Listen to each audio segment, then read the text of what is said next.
Shalom dan salam sejahtera kepada semua sahabat yang dikasihi dalam nama Tuhan kita, Yesus Kristus. Apa kabar semua pada hari ini? Saya doakan agar semua sahabat yang dikasihi akan terus berada dalam keadaan yang sehat, keadaan yang ceria, keadaan yang bahagia, karena merasa begitu dikasihi oleh Tuhan kita. Bulan Februari merupakan bulan yang dikenali sebagai bulan kasih. Ini adalah karena pada hari ini ramai orang di seluruh dunia sedang meraihkan hari kekasih.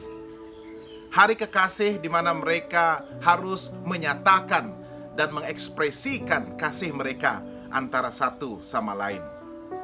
Persoalannya adalah bagaimanakah bentuk kasih yang tulus, kasih yang suci, kasih yang ikhlas, dan kasih yang sebenarnya berasal daripada sumber yang seharusnya, daripada sumber yang benar, daripada sumber yang lebih besar daripada kasih-kasih yang diekspresikan dan dinyatakan oleh semua manusia di dunia ini.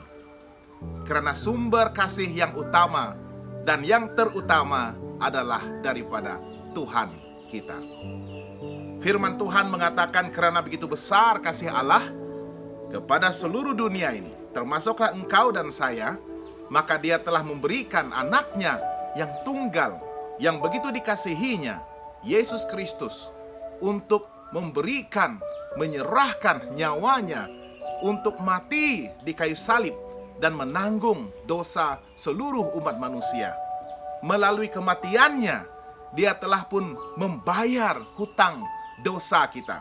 Dia telah pun menggantikan tempat kita yang layak untuk menerima kematian yang kekal itu. Tetapi Dia telah mengorbankan dirinya untuk membeli kita, untuk melunaskan harga dosa kita, dan seterusnya untuk memenangkan kita dan membawa kita kembali kepadanya. Kita tidak lagi dicengkam oleh kuasa jahat. Kita tidak lagi dibelenggu dan dirantai oleh sang iblis musuh kita. Tetapi pada hari ini kita adalah anak-anak Tuhan yang telah dimenangkan dan telah pun dipilih untuk mendiami kerajaan surga yang Dia telah sediakan untuk kita. Saya ingin berkongsikan satu ayat dalam 1 Yohanes 3 ayat 18. 1 Yohanes 3 ayat 18 mengatakan, "Anak-anakku, marilah kita mengasihi, bukan dengan perkataan atau dengan lidah, tetapi dengan perbuatan dan dalam kebenaran." Kasih bukan harus dinyatakan melalui perkataan dan lidah kita sahaja. Ya, memang kita harus meluahkan perasaan cinta dan kasih kita itu melalui perkataan kita. Tetapi itu tidak mencukupi. Tidak cukup hanya sekadar mendengar perkataan "aku mengasihi kamu". Untuk mendengar perkataan "aku tidak akan dapat hidup tanpa dirimu". Untuk mendengar perkataan "oh kekasihku, engkaulah insan yang paling sempurna, paling cantik, paling tampan di dunia ini". Tidak cukup untuk sekadar mendengar pernyataan dan luahan daripada mulut. Luahan perasaan dinyatakan dalam bentuk perkataan itu. Tetapi kasih haruslah dinyatakan dengan perbuatan dan tindakan. Bagaimana kita boleh mengenal sikap ataupun sifat kasih Allah? Karena Dia sendiri telah menyatakan dan bertindak ke atas kasih-Nya itu dengan memberikan anaknya, mengorbankan Yesus Kristus sebagai juru selamat kita untuk mati sebagai domba Allah di kayu salib dan memberikan kita jalan kelepasan daripada masalah dosa yang sedang membelenggu dan merantai kita manusia. Oleh itu, nyatakanlah kasih antara satu sama lain melalui tindakan dan perbuatan. Jika saya mengasihi kamu, maka saya akan melakukan sedaya upaya saya untuk mengekalkan kasih itu untuk membantu meringankan beban yang ditanggung oleh saudari kita ataupun teman kita, pasangan kita, untuk berusaha memberikan kebahagiaan yang sepenuhnya melalui apapun juga tindakan kita yang menggambarkan kasih kita antara satu sama lain. Namun Alkitab mengatakan bahwa di dunia ini pada masa sekarang kasih kebanyakan orang akan menjadi semakin dingin. Kasih tidak lagi dinyatakan dan dilihat di dalam sikap kebanyakan orang. Karena apa yang menjangkiti umat manusia pada masa ini adalah sikap mementingkan diri sendiri. Ego dan juga ketamakan kita untuk ingin dipuaskan, untuk ingin mencapai apa yang kita inginkan, untuk mencari keuntungan bagi diri kita sendiri, dan tidak mau untuk melihat ataupun memberi demi untuk membahagiakan orang lain. Ramai orang yang begitu kedekut dengan kasih, kedekut dengan berkat mereka, sehingga mereka tidak boleh dan tidak mau untuk menyalurkan berkat-berkat itu dan pernyataan kasih melalui perbuatan dan tindakan itu kepada orang lain, karena mereka begitu mementingkan diri sendiri. Dan dalam kehidupan orang-orang Kristen, kasih itu bukan merupakan satu pilihan. Untuk mengasihi orang bukan merupakan satu pilihan. Untuk menolong orang bukan merupakan satu pilihan. Untuk mengampuni orang bukan merupakan satu pilihan. Tetapi itu semua adalah perintah dan ketetapan daripada Tuhan. Itu merupakan tanggung jawab dan itu merupakan satu kewajiban bagi semua orang Kristen. Kenapa? Karena Yesus sendiri telah menunjukkan dan memberikan teladan yang begitu nyata melalui perbuatannya, melalui tindakannya, dan melalui kematiannya, dan seterusnya. Dia telah memberikan kita Roh Kudus untuk mendiami hati kita, untuk memberikan kepada kita pimpinan dan juga panduan bagaimana untuk mengasihi dan menyatakan kasih kita di antara satu sama lain. Ada dua cara praktikal bagaimana kita boleh menyatakan ataupun melakukan kasih kita kepada orang lain. Yang pertama, jangan membalas kejahatan dengan kejahatan. Jika berlaku sesuatu konflik di dalam perhubungan antara satu dengan yang lain, jangan membalas kejahatan dengan kejahatan. Ini merupakan satu nasihat yang begitu sukar untuk kita ikuti. Yesus mengatakan, jika seseorang menampar pipimu yang di sebelah kanan, sorongkanlah pipi yang di sebelah kiri. Bukan maksudnya kita harus memberikan ataupun membiarkan orang membuli kita ataupun melakukan yang jahat dan menyakiti dan mencederakan kita. Tetapi prinsipnya adalah sekiranya kita diperlakukan dalam keadaan yang tidak adil, sekalipun yang tidak memberikan kita keuntungan, yang tidak memberikan kita kebahagiaan, kita akan tetap menyalurkan kebahagiaan dan kasih itu dalam apa sahaja keadaan yang menimpa diri kita, karena Yesus melakukan hal yang sama. Firman Tuhan dalam 1 Yohanes pasal yang ke-3, kita telah bacakan ayat yang ke-18. Saya ingin berkongsikan ayat yang ke-13 dan 14. Janganlah kamu heran saudara-saudara, apabila dunia membenci kamu, kita tahu bahwa kita sudah berpindah dari alam maut ke dalam hidup, yaitu karena kita mengasihi saudara kita. Barang siapa tidak mengasihi, dia tetap di dalam maut. Dan ini merupakan satu perintah yang begitu jelas, bahwa untuk beroleh kehidupan itu sebagai orang yang sangat bersyukur karena telah ditebus, telah pun dibayar harga dosanya oleh Yesus Kristus yang penuh kasih, maka saya tidak boleh tinggal diam daripada menyatakan, mengekspresikan, dan melakukan kasih itu di dalam kehidupan saya. Jika saya kekal untuk tidak mengasihi, menolak untuk mengasihi orang lain, membalas kejahatan dengan kejahatan, maka saya masih lagi membiarkan diri saya bergelumang di dalam dosa. Dan itu bukanlah ciri-ciri dan sifat orang-orang Kristen. Kenapa dunia kita tidak berubah? Kenapa dunia kita masih lagi dipenuhi dengan kejahatan? Karena manusia masih belum dapat mengasihi dengan sempurna. Manusia masih lagi tamak, dan manusia masih lagi ingin membalas kejahatan dengan kejahatan.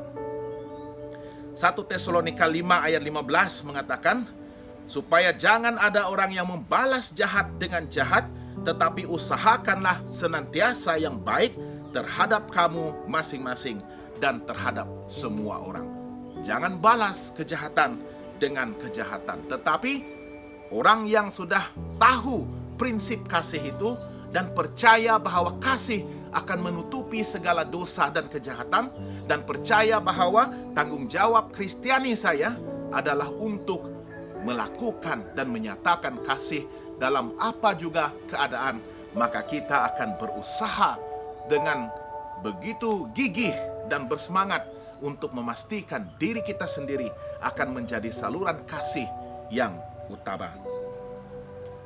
Dan perkara yang kedua yang boleh kita gunakan untuk menyatakan dan mengekspresikan kasih kita adalah apabila kita menanamkan sikap yang suka menolong orang lain.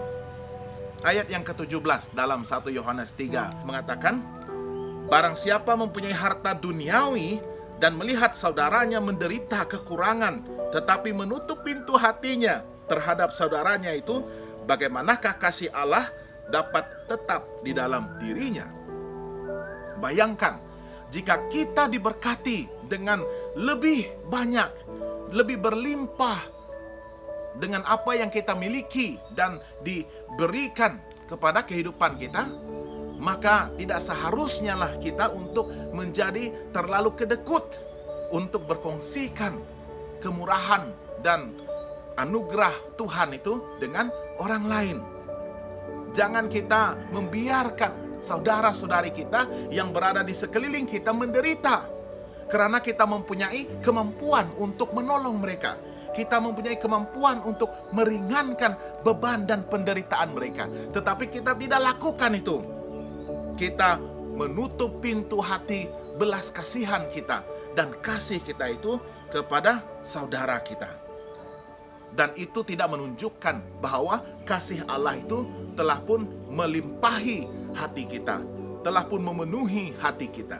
Maksudnya kita masih kurang kasih sayang, sehingga kita tidak boleh melihat kepada keperluan, kependeritaan dan kesengsaraan orang lain dan tergerak oleh perasaan belas kasihan dan ingin membantu. Kita masih merasakan kekurangan walaupun Tuhan telah menganugerahkan kepada kita segala-gala berkat yang berdatang dengan penuh kelimpahan. Amsal 3 ayat 27 mengatakan, janganlah menahan kebaikan daripada orang-orang yang berhak menerimanya, padahal engkau mampu melakukannya. Mereka mempunyai hak untuk menerima berkat daripada kita. Mereka perlu ditolong. Yesus Kristus menunjukkan teladan yang patut diikuti dan dicontohi. Sewaktu dia berada di dunia ini, melayani seluruh sahabat-sahabat yang dikasihinya itu. Bukan sahaja dia mengajar, bukan sahaja dia berkhotbah tentang kerajaan Allah, tetapi dia menyatakan kasihnya kepada manusia melalui perbuatannya. Dia menyembuhkan dan dia memberikan, memenuhi keperluan orang-orang di dunia pada masa itu. Maksudnya segala keperluan material dan fisikal juga telah pun diberikannya, disediakannya kepada mereka yang memerlukan. Orang percaya yang tidak mempraktikkan kasih sama seperti gong yang berkumandang dan canang yang gemerincing. Kita boleh bacakan konsep kasih ini dalam 1 Korintius pasal yang ke-13. Bayangkan, saya sangat kenal dengan bunyi gong dan bunyi canang. Sebagai orang Dayak, ini merupakan alat-alat musik tradisional masyarakat Dayak. Dan bunyi gong itu dengan sanang itu, apabila disatukan, akan menghasilkan satu irama yang begitu indah, yang boleh memaksa sebenarnya kaki kita untuk mulai menari alunan musik itu yang menyebabkan kita terdorong untuk menarikan tarian tradisional seperti ngajat dan bilangi itu. Tetapi tidak cukup hanya sekadar bunyi yang begitu kuat dan nyaring menghasilkan irama yang indah, tetapi kita tidak menarikan musik itu. Kita tidak memberikan respons kepada alunan musik yang disampaikan itu, pukulan gong yang begitu indah itu. Ataupun kita hanya sekadar memukul yang tidak ada kesepaduannya, tidak ada pembahagian nada dan juga temponya, dan akhirnya menghasilkan bunyi bising daripada alunan musik yang indah. Orang yang suka bercakap tentang kasih sama seperti gong dan canang itu. Mereka hanya boleh bercakap dan menghasilkan bunyi bising. Tetapi kalau kita tidak menyatakan, memperlihatkan, menghidupkan, melakukan kasih itu kepada satu sama lain, maka kita gagal untuk menyatakan dan menyempurnakan kasih Allah itu kepada saudara-saudari kita. Maka jadikanlah kehidupan kita ini menjadi satu berkat yang indah, menjadi saluran kasih Tuhan untuk menjangkau jiwa-jiwa yang ada di sekitar kita. Terutama sekali bagi pasangan suami istri dan juga pasangan kekasih yang merayakan hari kekasih pada hari ini. Biarlah kita akan dapat menyalurkan kasih kita bukan saja terhad kepada pasangan suami istri dan juga kekasih, tetapi juga dihidupkan di dalam perhubungan kita, di dalam keluarga kita, kepada ibu bapa kita, kepada anak-anak kita, dan juga jiran tetangga kita. Hari kekasih bukan sahaja harus diraihkan pada 14 Februari, tetapi hari kekasih itu sebenarnya harus dihidupkan dan dinyatakan pada setiap hari, 365 hari dalam setahun itu. Karena Allah adalah kasih dan Dia mahukan kita menjadi pengikut dan penyembah yang juga penuh dengan kasih. Mari kita berdoa. Tuhan Bapa di surga, kami sangat bersyukur Tuhan karena Engkau begitu mengasihi kami. Walaupun kami sebagai manusia yang berdosa ini tidak layak untuk menerima pun pemberian dan anugerah kasih-Mu, tetapi Engkau telah menyatakan dan melakukan kehendak kasih-Mu itu melalui pengorbanan Yesus Kristus, anak tunggal-Mu yang Engkau utus untuk mati bagi kami di kayu salib. Melalui kematiannya itu Tuhan, kami telah dimenangkan ke atas dosa-dosa kami. Melalui kematiannya itu juga Tuhan, kami telah diangkat Tuhan daripada kegelapan kepada cahaya yang terang, daripada maut kepada kehidupan, daripada hidup sebagai hamba dosa.